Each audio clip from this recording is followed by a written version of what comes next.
মায়াপুরে এসে এরকম ভোগ প্রসাদ না নিলে তো সেটা অসম্পূর্ণই থেকে যায়। তো তার জন্যই আমরা প্রথমে কেটে নিয়েছিলাম 80 টাকার কুপন।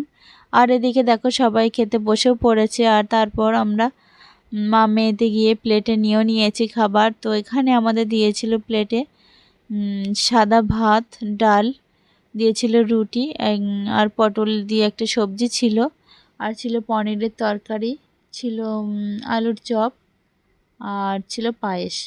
তো সব কটা খাবারই দেখে মনে হচ্ছে খুবই ভালো হবে। আর এমনি তো ভোগ প্রসাদ বলে কথা, প্রসাদ মানেই তো সেটা খুব টেস্টি হয়। তো চলো খাওয়া যাক।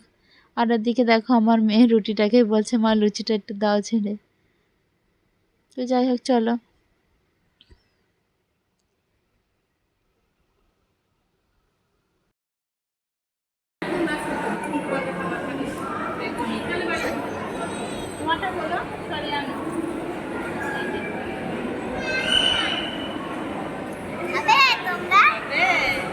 খাবে তোমরা?